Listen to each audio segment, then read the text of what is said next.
Mos, ka njerëz që duan normalitet në këtë vend. Përveç ndonj politikani aty këtu, ndoshta. Okej.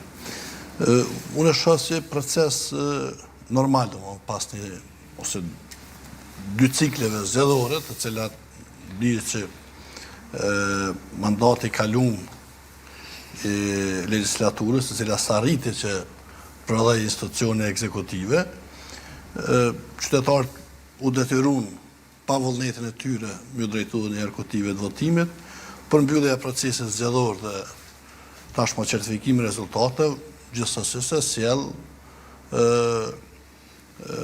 këtë hap i cili është i nesër, ku fillimisht do të verifikohen mandatet e deputetëve, më pastaj të fillohet me betimin e tyre deri te zgjedhja e kryetarit dhe nënkryetarëve, ku besoj që do të konsiderohet organet e kuvendesit konstituume. Më pastaj hymë në ciklin e dytë, sipas gjitha gjasave paralajmërime që janë se mund të ketë edhe dhënien e mandatarit nga ana e presidentës me qëllim që të formohet qeveria po ditën e nesërme, dhe sjelljet e aktorëve politik është me rëndësi të potencohet që pas këtij procesi zgjedhor të datës 28 dhjetor janë më të pjekura, skena politike ka dalë më e pjekur pas të përvojë. Është pjekurie imponuar nga po themi tek disa apo më të pjekura, sepse kur themi më të pjekura, po flasim për një veprimet janë më të motra. Po flasim për një periudhë shkurt nga 2025, kur s'kishte fare veprime të pjekura. Ne kemi diskutuar shumë për papjekuri politike. Mendoj që po shihet që sjellja është më e përgjithshme. Pse? Po besoj që janë në limitet e kufeve ku e kanë kuptuar që edhe qytetarët s'mund mbajnë më, s'mund të durojnë më me sjelljet e papërgjeshme të disa njerëzve që apo qytetarët e kanë treguar me 28 dhjetor.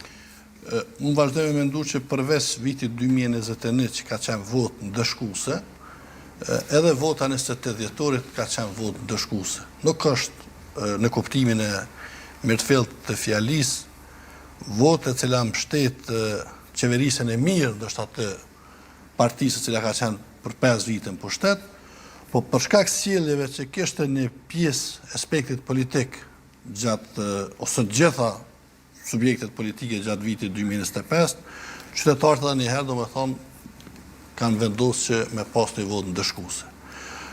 Mendoj që do të ishte e tepërt sikur mos reflektonin subjektet politike, liderët e tyre pas këtyre çka ka ndodhur dhe pas këtyre rezultateve.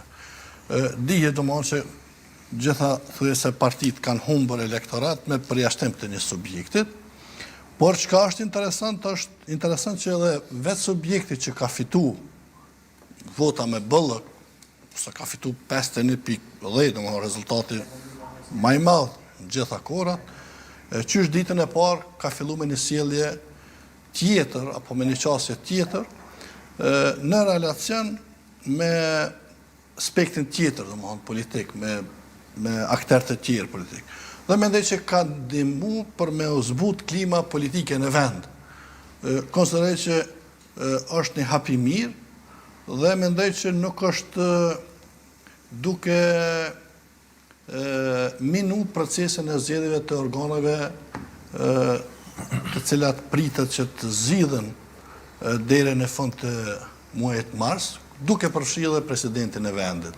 Konsideroj që me këtë klimë, me këtë mënyrë të sjelljes do të ketë mundësi të dialogimit që ka munguar gjatë gjithë vitit 2025 mes skenës politike dhe aktorëve politik, me një dialogim mrena skenës politike, të japin vendit, domethënë, edhe ato marrëveshjet ndërkombëtare, edhe buxhetin e shtetit, po në fund të finalizohet edhe me zgjedhjen e presidentit. Presidentit ose presidentes. Ka 3 çështje nëse bën që zotin Shkodra tha që duken paksa në një veti kontradiktore. E para, maturim ose pjekuri politike për kohë të shkurtër është e pamundur, është kalkulim politik. Pjesa tjetër që unë pajtohem në plotni është që 28 dhjetorin e nxori se nuk ka qenë votë e racionalitetit në mbi bazën e